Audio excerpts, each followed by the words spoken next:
There is a moment that happens in almost every person's life, a quiet, uncomfortable moment where you watch someone else get exactly what you've been wanting for years, a promotion, a thriving business, a relationship that looks effortless, a life that seems to fit perfectly like it was tailored just for them. And in that moment, before you can even stop yourself, your mind reaches for the most comforting explanation it can find. You tell yourself they got lucky. You tell yourself the timing was right for them. You tell yourself they knew the right people, or were born into the right circumstances, or simply that the universe decided to smile on them that day and not on you.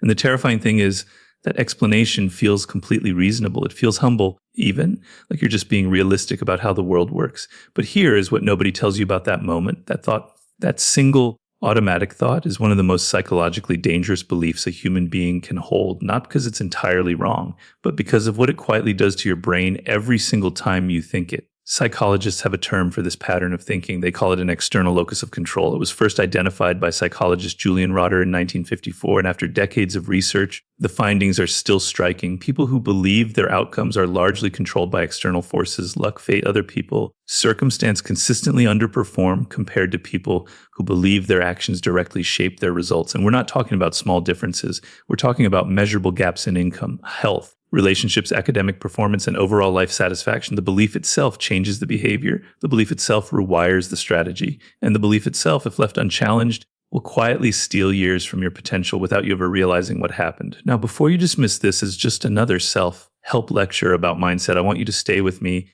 because what we're actually going to talk about today is far more specific and far more psychologically rich than anything you've probably heard on this subject. Because the problem isn't just that people believe in luck. The problem is that the belief in luck is seductive in a way that is perfectly designed to survive inside the human brain. It is emotionally satisfying. It is socially acceptable. It protects the ego. And most dangerously of all, it is partially true, which makes it almost impossible to argue against. Think about that for a second. Luck does exist. Timing does matter. Being born in certain circumstances genuinely creates advantages. None of that is fiction. But here's the psychological trap that almost nobody sees coming. When you use a partial truth to explain away your entire situation, you stop asking the questions that would actually change your life. You stop asking what strategy they used. You stop asking what they did differently in the years before that moment of apparent luck. You stop examining the invisible work that happened behind the scenes, the failed attempts, the refined systems, the deliberate choices made in private that nobody photographed and nobody applauded. And in doing so, you hand over your agency to an invisible force that you can never influence, never study, and never replicate. Here is a story that I think about often. In 1994, a man named Jeff Bezos was working a comfortable, well-paying job on Wall Street. By any external measure, his life was going well. But he was watching something new emerging on the internet, specifically the growth rate of web usage, which was increasing at roughly 200-300% per year. He did the math. He made a list of 20 potential products that could be sold online and narrowed it down to books. And then he drove across the country to Seattle to start what would become Amazon. When people look back at his success today, there is always a temptation to point to the timing. They say he was in the right place at the right moment, that the internet boom did the heavy lifting. But that framing ignores something crucial. Hundreds of thousands of people saw the same internet growth statistics. Thousands of people worked in finance in 1994. Many of them were smarter by conventional measures than Bezos. What separated him was not the luck of the moment. It was the specific framework he used to evaluate that moment, the systematic thinking, the willingness to run a calculated experiment, the structured decision-making process he later described as his regret minimization framework, where he asked himself which choice he would regret more at age 80. That is not luck. That is architecture. That is the difference between seeing an open door and having built the key. The ancient Stoics understood something about this that most modern people have entirely forgotten. Seneca, writing almost 2,000 years ago, made an observation that is so precise it almost sounds like it was pulled from a modern psychology textbook. He wrote, "Luck is what happens when preparation meets opportunity." And people quote this line all the time, but most of them hear only the word luck and miss the structural insight buried inside it. He wasn't saying luck is real and mysterious and unpredictable. He was saying that what we call luck is actually the visible surface of an invisible process, a process that begins with preparation, which is entirely within your control and intersects with opportunity, which you must also train yourself to recognize and pursue. The Stoics were not romantics about fate. They were engineers of the self. They believed with absolute clarity that the quality of your inner architecture, your habits, your reasoning, your emotional discipline, your long-term strategy determine the quality of your outer life. Not perfectly, not without interference from circumstance, but substantially and meaningfully. Now, I want to ask you something that might feel slightly uncomfortable. When was the last time you sat down, not to dream about what you wanted, but to systematically map out the specific behaviors that would produce it? When was the last time you treated your ambitions not as wishes thrown into the universe, but as engineering problems to be solved?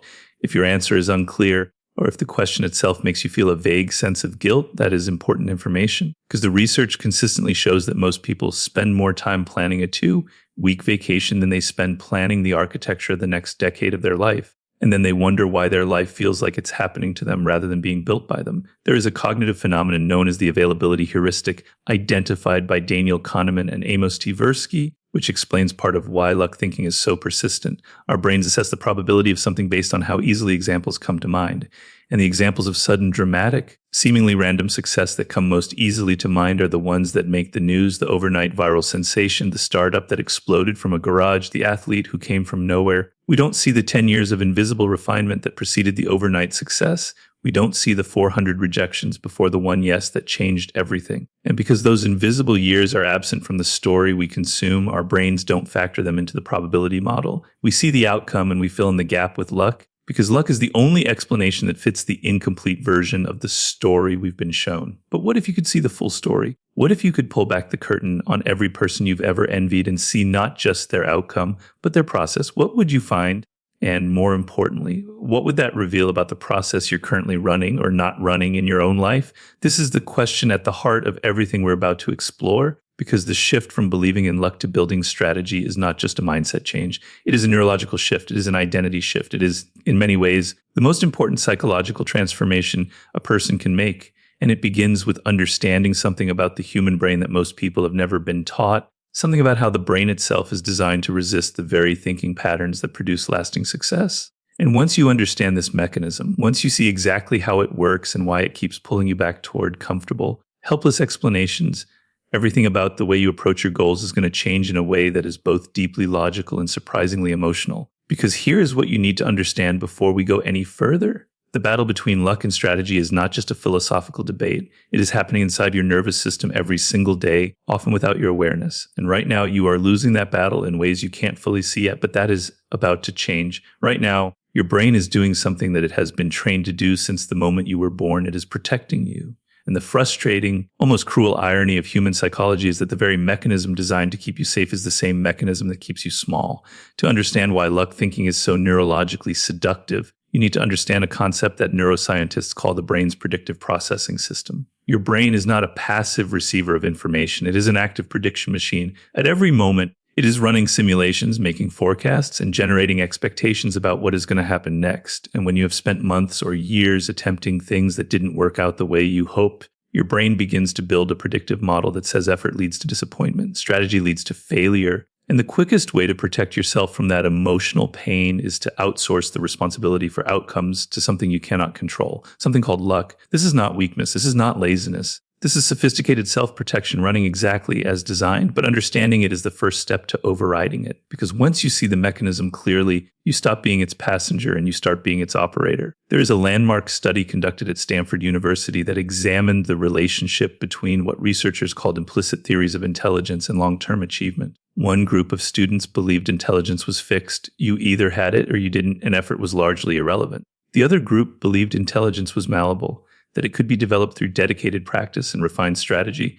Over time, the gap between these two groups in terms of academic performance, resilience after failure, and willingness to take on difficult challenges became significant and widening. But here is the detail that most people miss when they hear about this research. The students who believed in fixed intelligence weren't pessimistic about life in general. Many of them were optimistic, cheerful, socially confident people. They simply believed that outcomes were determined by something outside their deliberate control. Sound familiar? The belief in luck operates through exactly the same psychological architecture. It tells you that the game is rigged by factors you didn't choose and cannot change, and so the rational response is to wait, to hope, to wish, rather than to build, to test, to refine, and to iterate. Consider what this does to your daily behavior in ways so subtle you might never consciously notice them. When you believe success is largely a matter of luck, you don't study the specific mechanics of how successful people made their decisions, because what would be the point? You can't replicate a lucky moment. You don't rigorously analyze your own failures to extract the strategic lessons embedded in them, because if luck is the dominant variable, then failure just means luck wasn't on your side. Not that your approach needs architectural revision. You don't build systems because systems feel unnecessary when outcomes are random. You don't develop patience because patience requires the belief that your sustained effort is accumulating towards something real. And over time, this cascade of invisible non-behaviors compounds into a life that feels strangely passive, strangely reactive, as though you are always responding to what happens rather than constructing what happens. Now, I want to tell you about a man named Demosthenes because his story dismantles the luck narrative more completely than almost any other in recorded history. Demosthenes was born in ancient Athens around 384 BCE. By every early indication, he was one of the least likely candidates to become the greatest orator in the ancient world, a title that historians have awarded him almost universally across 2.5 millennia. As a child, he had a severe speech impediment. He was physically weak. He lost his inheritance to dishonest guardians. When he first attempted to speak publicly, he was laughed off the platform by the modern luck-based framework. This man's story should have ended in obscurity. But what Demosthenes did instead is almost incomprehensible in its deliberateness. He built a practice chamber underground so he could work without distraction. He placed pebbles in his mouth and practiced speaking against the sound of crashing ocean waves to strengthen his voice and his articulation. He shaved one side of his head so he would be too embarrassed to go out in public and would be forced to stay home and practice. He studied every great speech he could find and reverse engineered the techniques within them. He did not wait for inspiration. He did not wait for circumstance to favor him. He constructed a systematic, almost ruthlessly intentional process of self-development and repeated it every single day until the output was undeniable. When Demosthenes finally stood before the Athenian assembly and moved an entire nation with his words, people called it a gift. They called it natural talent. They called it remarkable. And in doing so, they erased the architecture entirely. They replaced the years of deliberate strategy with the comfortable shorthand of innate ability, which is just another word for luck. This erasure is one of the most psychologically significant patterns in human history, and it repeats itself constantly in every domain of human achievement.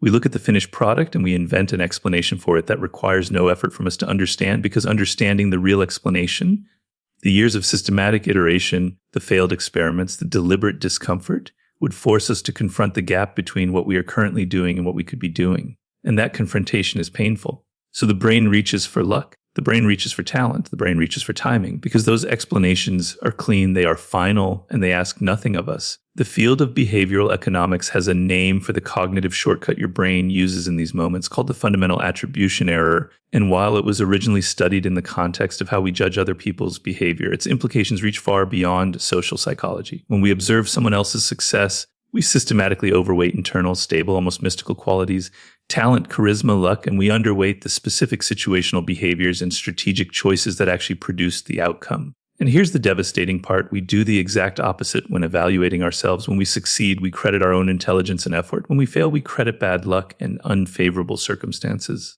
This asymmetry isn't just intellectually dishonest, it is strategically crippling, because it means you never accurately map the true causes of your failures, which means you never know what to actually fix. Think about someone in your life, maybe you, maybe someone you know well, who has tried to launch something multiple times and hasn't broken through yet. A business, a creative project, a fitness transformation, a career change. How do they typically explain the setbacks? Listen carefully to the language. The market wasn't ready. I didn't have the right connections.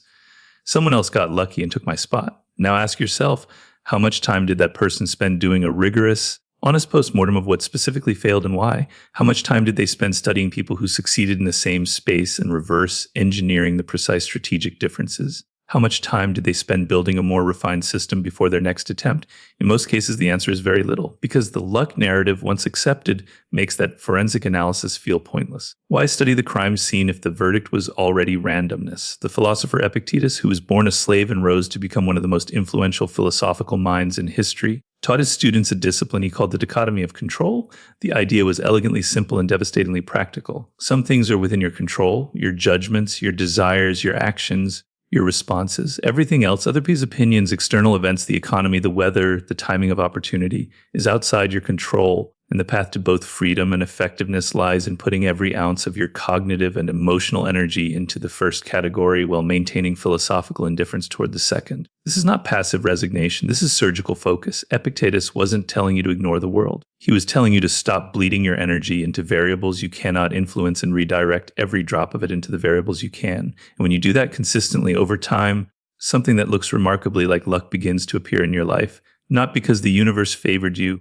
but because you systematically created the conditions in which good outcomes become statistically more probable. This is the insight that most people intellectually agree with but emotionally resist. Because on the surface, building strategy sounds like a lot of work, and luck sounds like freedom. Luck sounds like the possibility that tomorrow, without changing anything, everything could simply change. And that possibility, that beautiful, weightless possibility, is one of the most psychologically addictive feelings a human being can experience. Researchers studying the neuroscience of gambling have found that the anticipation of a random reward activates the dopamine system more powerfully than a guaranteed reward of the same value. Your brain, in other words, is literally more excited by uncertain possibility than by certain outcome. And this is why the lottery exists. This is why people stay in situations that aren't working, waiting for the random breakthrough. The neurochemistry of hope untethered from strategy, is intoxicating in a way that deliberate, methodical effort simply cannot match in the short term. But here is where the neuroscience becomes truly fascinating, and where the story of luck versus strategy takes a turn that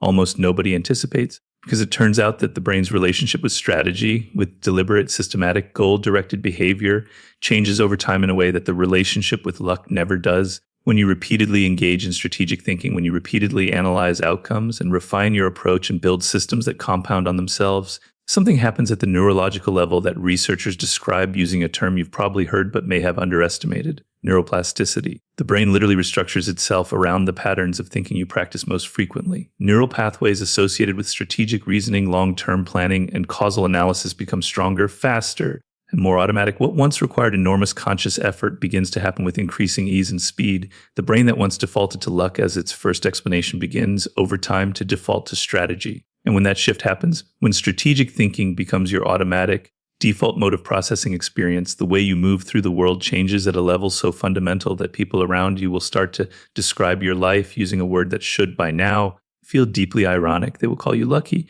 And that is where the real revelation begins. Because what they're seeing on the surface and what you'll know is happening underneath are two completely different things. The gap between those two realities, between the appearance of luck and the architecture of strategy, is where everything we've been building toward finally comes into focus. And what you're about to discover in the next part of this conversation is going to reframe not just how you think about success, but how you think about time, identity, and the specific daily decisions that are either building your future or quietly dismantling it right now in ways you may not yet be able to see. The most dangerous gap in any person's life is not the gap between where they are and where they want to be. That gap is visible. That gap is measurable. That gap, at least, can be mapped and addressed. The most dangerous gap is the one between what a person believes they are doing and what they are actually doing. It is the gap between the story you tell yourself about your effort and the reality of your daily architecture. And this is precisely where the luck narrative does its deepest and most lasting damage, not in the big dramatic moments of envy or disappointment, but in the quiet, ordinary moments where it gives you permission to do slightly less than you could, to think slightly less rigorously than you should, and to wait slightly longer than your potential can afford. Let's talk about what strategy actually looks like in practice, because I think there is a widespread and deeply damaging misunderstanding about this.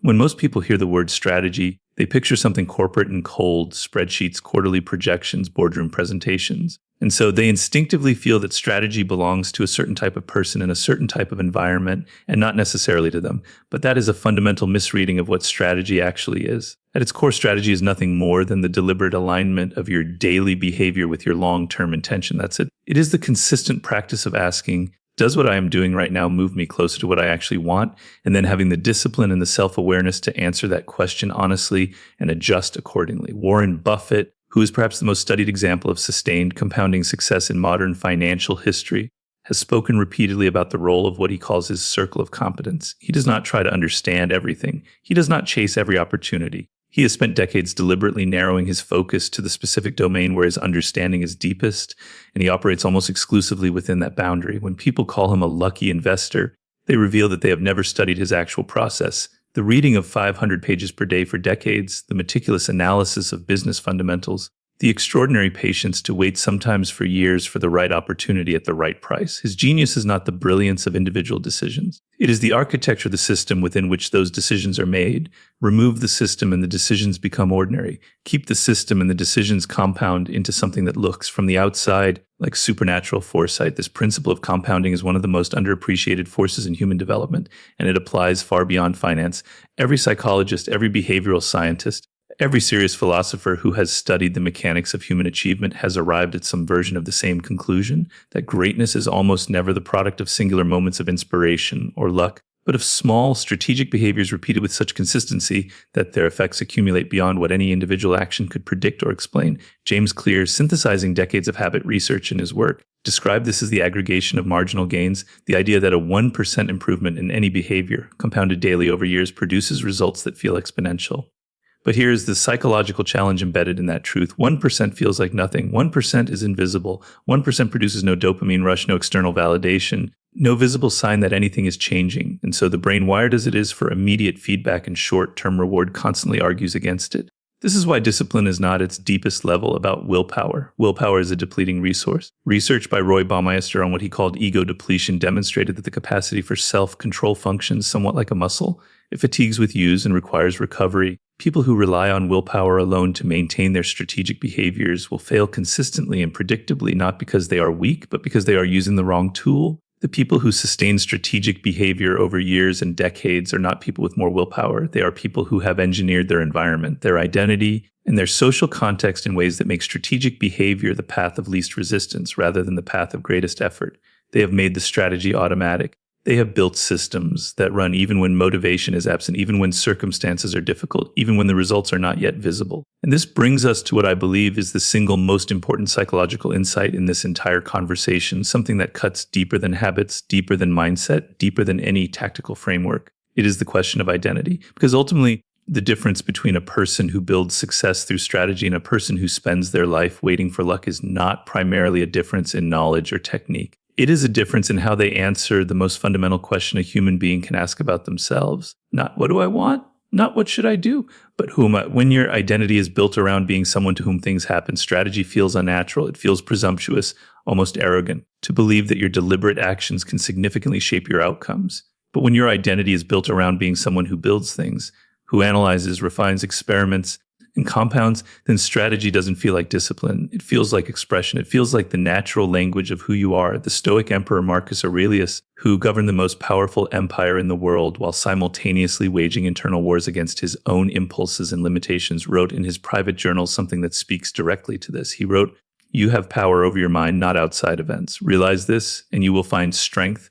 But read that carefully. He did not say you have power over your mind, and that's enough. He was pointing at something more active than acceptance. He was pointing at the extraordinary leverage that becomes available to you when you stop hemorrhaging your cognitive and emotional resources into things you cannot control and redirect all of it into the one domain where your influence is absolute, the architecture of your own thinking and behavior. Now I want to speak directly to something that you may be feeling right now, something that often surfaces when people encounter this kind of conversation. There might be a quiet voice inside you saying, "But my situation is different. My circumstances are genuinely harder. The obstacles I face are real and not of my making." And I want to acknowledge that voice completely because it deserves to be taken seriously. Structural inequality is real. Systemic disadvantage is real. Not everyone starts from the same position, and pretending otherwise would be intellectually dishonest and emotionally dismissive. But here is the distinction that matters, and it matters enormously. Acknowledging the reality of your circumstances is not the same as allowing those circumstances to be the final word on your trajectory. The people in history who have overcome the most severe structural disadvantages, and there are many documented and undeniable, are almost universally people who held both truths simultaneously. They acknowledged what was real and difficult and unfair, and they refused to let that acknowledgement become an identity, a ceiling, or an excuse to stop building. They grieved what they had to grieve, and then they engineered what they could engineer. Oprah Winfrey was born into poverty in rural Mississippi, experienced severe childhood trauma, and faced compound and systemic barriers at every early stage of her career. She did not succeed because luck balanced the scales. She succeeded because she developed with extraordinary intentionality a set of strategic capabilities in communication and emotional intelligence, in reading her audience, in building genuine human connection that she then applied with relentless consistency across decades. The luck narrative applied to her source story is not just inaccurate, it is an insult to the real architecture of what she built.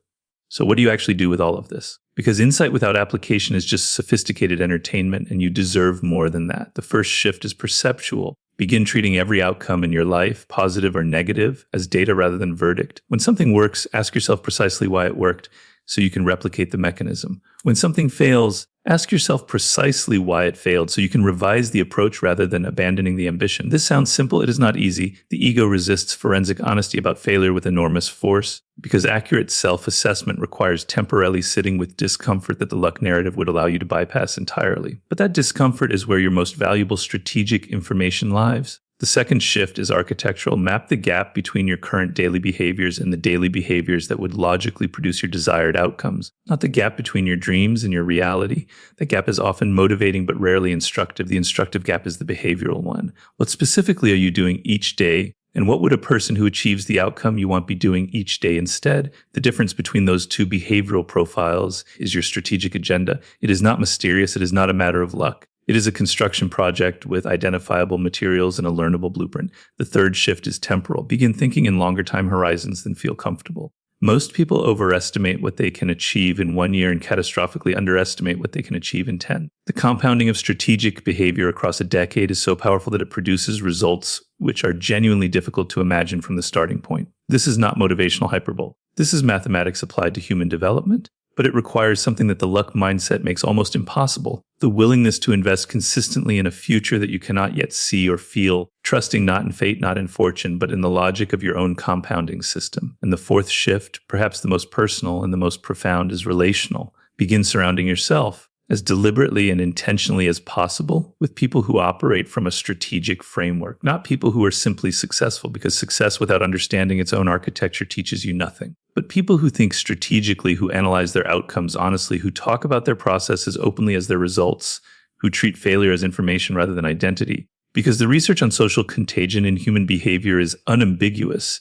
The cognitive frameworks of the people closest to you migrate into your own thinking over time, often without your awareness. You absorb the mental models of your environment. And if your environment is populated primarily by people who explain success as luck and failure as fate, that framework will continue to colonize your thinking no matter how many books you read or videos you watch. Here is the final truth that I want to leave with you, and I want you to sit with it genuinely rather than simply agreeing with it intellectually. Every single day that you spend waiting for luck is a day that someone else is spending building strategy. And the compound interest on that difference, accumulated across months, across years, across decades, is so enormous that it eventually becomes almost impossible to close. Not because you are less capable, not because the universe is unfair to you specifically, but because time once spent cannot be recovered, and the architecture of a successful life requires time above all other resources. The clock is not your enemy, but it is indifferent. It moves at exactly the same pace for everyone, regardless of whether you are building or waiting. You have within you right now everything required to begin, not to arrive, to begin. And beginning done with clarity and intention and strategic honesty is all that has ever been required of anyone who eventually created something worth calling a life. The people you admire did not receive their lives as gifts. They built them as projects, imperfect, iterative, occasionally painful, but always deliberate. And the moment you make that same shift, the moment you stop looking at the sky for fortune and start looking at your own blueprint for leverage, is the moment your life stops being something that happens to you and starts being something you are actively, intelligently, and powerfully constructing. That moment can be right now. It actually can. If this conversation moved something in you, if it challenged a belief or clarified something you've been sensing but couldn't quite articulate, I want to know. Leave a comment below and tell me what is the one area of your life where you've been waiting for luck instead of building strategy, because naming it is the first strategic act. If you found value here, please like this video. It helps more people find these conversations who genuinely need them. Subscribe if you want to keep thinking at this level, because we go deep here every single time. And if you're ready to keep going, there is another video waiting for you right now that will take everything we've discussed today and push it even further into territory that will genuinely surprise you. The next conversation has already started. The only question is whether you're going to be in it.